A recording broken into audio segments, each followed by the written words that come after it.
Playfield just arrived at my house last night. We got a Bally Kiss Pinball machine that's been whooped. This game has not seen service, play, or any type of attention for a long time. Now, this isn't my game. A friend of mine dropped this off and asked me to shop it out for him.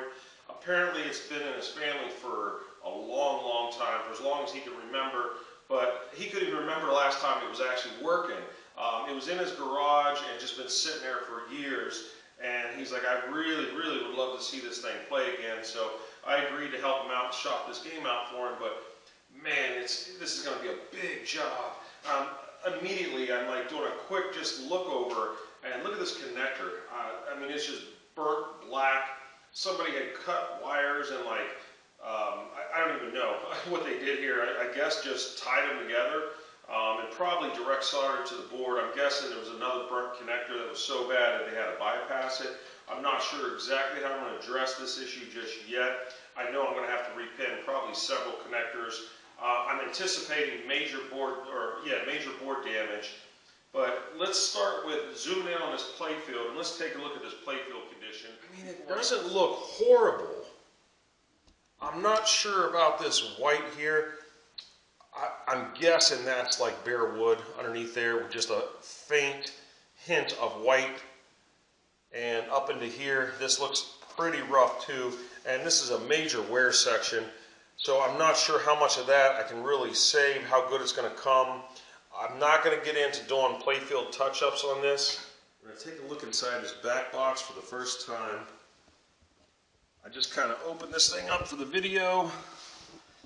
And this is what I was afraid of right here. This that's probably the original battery.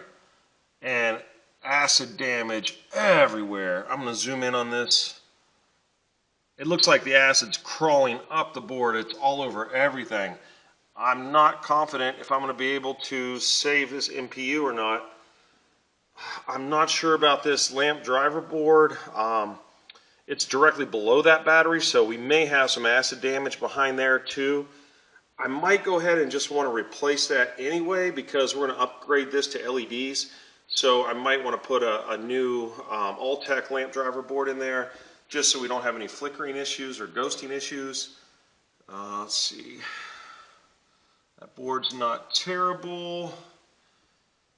Alright, let's check out our solenoid driver board. Oh boy, we definitely see an issue here. There's a big black skid mark right there.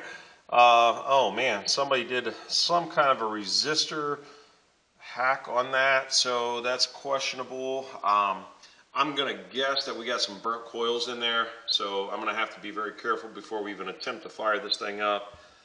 And here's one of the power boards over here. Yeah, here's those wires that were cut. Looks like they're running to the back of the board. It's probably direct soldered on there. So that's the condition that we're at right here. You can see how just dirty this thing is. We're going to start with the playfield on this thing, take a quick look underneath. And I'll say it's not as bad as I anticipated underneath here. I was expecting to look a lot worse, so I guess that's a plus. All those incandescents are definitely coming out of there. We're going to rebuild those flippers for sure, go over all these coils. I mean, this is all going to get completely serviced. The outside of the cab. Now, this actually isn't horrible, and I might do a tiny amount of paint touch-up on that black just because it's real easy, where you can see this giant gouge. I'm not going to go too crazy on it though. This side, actually the side art doesn't look terrible. I might be able to clean that up and make it look pretty respectable. I've been working all weekend hard on this Bally Kiss Pinball machine for my buddy. I thought this was a good stopping point to shoot some video, show you guys where we're at in the shop out process. And this has been a challenge. I'll say it's definitely been a challenge. This game was just filthy. I mean, it was just so much dirt in this thing. I didn't even want to work on it. So the first thing I did was take the shop back here, start cleaning everything out, mixed up a bucket of some simple green water and just wiped and washed everything down. We got it like smelling really good. This playfield was so bad too. I mean, it was just black. I mean, there was so much dirt on it. I actually just had to take a rag with some water wring it out and just go over it first before I could even start really cleaning, just to get the heavy coats of dirt off the top of it.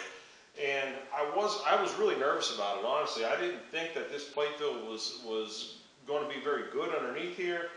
I was assuming that I would get in here and start cleaning it, and I'd have to be worried about paint coming up and stuff, but I was actually really surprised. Underneath of all that, there was still artwork pretty well under here, so it was actually pretty well preserved. It really surprised me. I got in here with magic erasers. I didn't use any alcohol. I was nervous. At first I didn't want to take any paint off or anything, but I actually went over it nice and easy with some magic erasers. I hit some areas, nice and hard that needed it and didn't remove any paint. I think that there's still a little bit of the clear coat intact, which is a big bonus. So I was able to get in here with the Novus 2. I mean, there was just tons and tons of like the ball swirls and all that, that unevenness of the playfield and everything. And I was real easy with the first coat, super light with the Novus. Just hitting it, polishing it. You could see it starting to come back to life again, and I didn't pull any paint. So I went over and did another nice little thin coat. Certain areas I started going a little harder. This whole process, I didn't pull any paint up at all with the Novus 2, which was awesome. So I got done with that, and then actually it was a total of 6 coats of wax. And this game was a little strange. This is the first time this has actually happened to me, where I went through with the first layer of wax. Typically, the first layer of wax, I don't even really count it. I just take it and I put it on nice and thin. You pretty much put it on and just wipe it right back off. So I started at the bottom, put it all on, came back to wipe it off, and it just soaked it all in. Like this wood was so dry, it just soaked in the wax. There was like nothing to wipe off. It was bizarre. That's really actually never happened to me before with a machine. I'm not sure if it was just the way it was stored. It was winter time, and maybe it just was the wood was so dry that it just soaked that wax in. So that first coat was just gone. So I went through and I put the second coat on, came back, and now we were able to like buff that one out. So I really counted that as my first coat.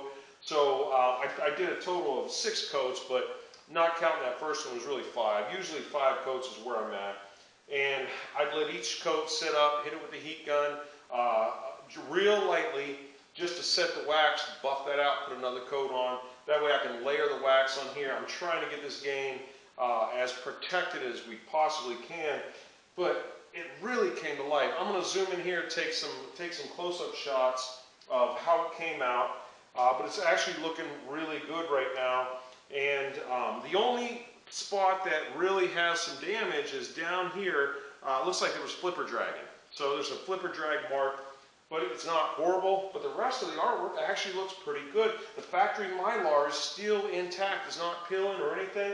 And that's a big plus, because most of these older games, these pop Mylars start to come, it starts peeling and the ball gets stuck and stuff, and then you got to either like remove it or start trimming it back, and you get into that scary zone.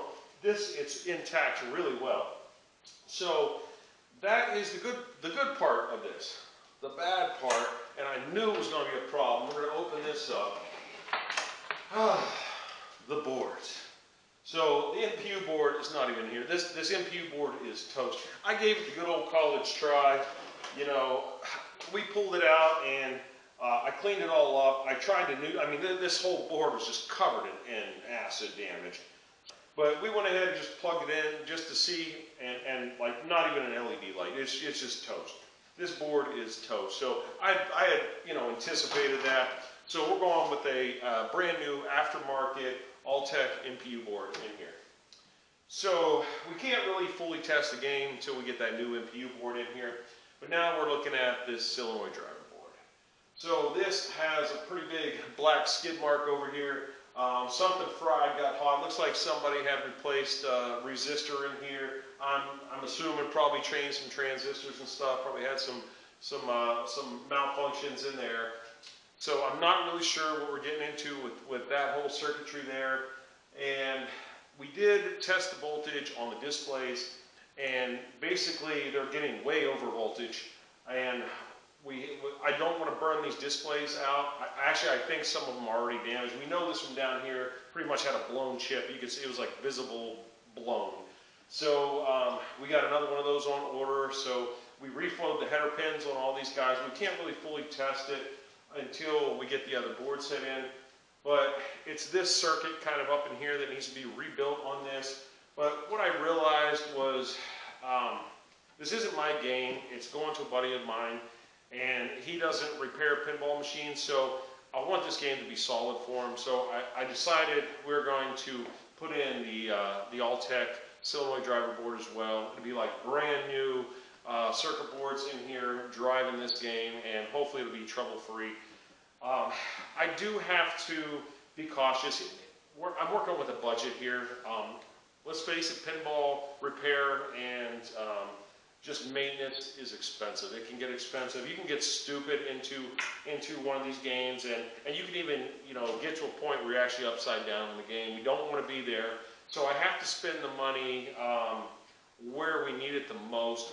So there's a lot of things that I kind of wanted to do that I just couldn't afford to do and stay within the budget, because I want to put the money into these new board sets and a lot of the mechanics to get everything like playing and working properly. This is going to be like a player's game, so it's not going into a collector's home.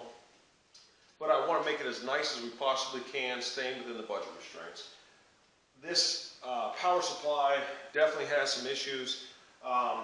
It's got this nasty burnt connectors. Somebody like spliced in wiring, did some kind of crazy mod on this thing before, and I'm kind of looking into it. I looked into the schematic, and I see what they did. I understand why they did it, but I don't like it. It's ugly. This whole power supply needs to either be rebuilt or replaced. So I decided I'm going with a brand new aftermarket Rotten Dog power supply, just so this thing is going to run great and it'll be stable. I like the new circuitry that the Rotten Dog board has. It also has, this is the one I'm getting, it's actually solderless. So this one, it's a real, I don't like the design of how Bally did this, but there's wires from the transformer that go up and solder directly to the back of the board. So this new board, you basically take those wires and there's like actual screw terminals on there. So once those boards come in, I'll take some video footage of all this work that we're going to do back here. Then we're also looking at this lamp driver board. Definitely we got to put LEDs in this guy and make it look more modern and good and play really nice. We don't want to like overtax the power supply with mold incandescents. Don't want to be melting and burning plastics like we did before. So with this driver board, now I wasn't able to test this just yet, so I don't even know if this works or not. But this was directly underneath of that battery, and there's acid everywhere in here. And there's actually acid that was climbing on the brackets here, so we're going to pull this bracket off and like neutralize the acid, clean it up just so it doesn't reattach when we put it back in. So there's a good chance that this has acid damage on it as well. But now that we're upgrading to the LEDs on this bad boy, I'm going to put an All-Tech lamp driver board in here anyway. And with that, we're not going to have like the ghosting, flickering problems. It'll be LED safe. So there is like little mods and adapters and stuff you can get for this. You start adding it up, and really it just makes sense to get that new board, especially in a situation like this where we've had lots of acid damage and we're having issues anyway. It just makes sense to use that new stuff. Now, there is an auxiliary lamp driver board. I did a game a while back, and I upgraded with LEDs, and it ran just fine with that All-Tech board, and I didn't have to change or do anything with this. But it depends on which circuits these are driving and stuff. So I'm not really sure, once we get it all done, if we're going to have to do something with this. I may have to get like that little adapter just for this board, possibly, but I'm not sure yet. So that's kind of where we're at with this. Now, this soundboard. I'm praying that this soundboard works, because there's no money left to go replacing the soundboard. However, there's an awesome mod that I would love to do to this game, and it's a brand new soundboard that actually incorporates the Kiss music back into the game, and it's so cool. And it has like call outs and things like that in there, and I would love to. If this was my game, I would pop that in there. I think that's the coolest mod that anyone's ever done. But I don't think that's going to be in the budget right now. And what might happen, I might be able to get this back to him. He can start playing it for a while, and then maybe next year build up some more funds, maybe do some upgrades. It definitely, like the glass on this thing is garbage. I don't think there's really money for a brand new piece of glass, but I got an older one that's better than this. that we'll put on there for now. But these are those little things I think that we're going to have to do over stages for them instead of trying to hit him all at once with this big price tag just to save this game. But that's about where I'm at right now. There is, the plastics. So these are really bad too. Some of the worst I've ever seen, and I was able to bring them back to life. I mean, it took me like 3 coats of Novus just to bring these guys back to life. I mean, I started with alcohol, didn't even touch it. And then I'd get in here with Novus, you know, and it would look a little bit better, and then another coat, and then another coat. It was like 3 coats. And to finally get the shine back and polish these up and make them look good again. But I was able to save all these plastics. These pop bumper caps is another thing I would have loved to replace. There's just, the budget really isn't there for it right now. But I did start to go at it with some Novus. You got to be very careful. It was definitely trying to pull paint. So I was real careful with it, and I just barely did what I could to make it look better and clean up. I mean, they're not horrible, but it's definitely got that kind of yellowing to it. So we are going to reuse these later on. If he wants to replace them, it's just a quick, easy cosmetic change. These upper lane guides, those weren't very expensive, so I bought brand new ones. And I think it's going to look cool. I got some yellow ones coming, so that'll look awesome. Like I said, we're doing LEDs. We're putting Titan rubbers on this too, because I want this game to hold up really well for them. And Titan rubbers last, 4 or 5 times longer than anything else. You can actually clean them, wipe them down, and it doesn't leave that debris on the playfield that as the white and black rubber start to break down, it actually starts to leave debris on there, and then the ball grabs it, starts making it all dirty again. So for longevity purpose, and it's just going to look awesome, play a lot better anyway with these cool Titan rubbers. So we're going to go through that. I still got to service, the lower half, all their drop targets and stuff, but I'm still waiting on parts for those. I am replacing all these drop targets because they look like crap and they need replaced. So I'm replacing all those. Oh, a quick note on these little star posts though. I took these and I soaked them in like probably a 70-30% of mean green. Actually 70% mean green. I used some hot water on top there, let them soak for about an hour. Then pulled them out of there and hit them with like a toothbrush and running water, and that stuff just came right off. And I used to use alcohol in these, and I would actually mix up an alcohol water solution and soak them in that because I was trying to get that dry, rotted rubber stuff off of there and the old dried wax and everything, and I thought the alcohol would do a better job, but the alcohol doesn't even come close to what the mean green did. I mean, they look really, really good. Almost, I can't say new, but as close to it as they could get, with just cleaning them. So those are going to look really nice. I'm happy with how those turned out. So that's going to wrap up this segment of the video. So once we get all the new parts in here, I'm going to shoot another video. So stay tuned for that, and you'll see the final shop out when it's all done. I'll explain everything. We'll take a look at those board sets. So be sure to hit that subscribe button so you can stay tuned for when I post these new pinball repair videos. Thanks for watching.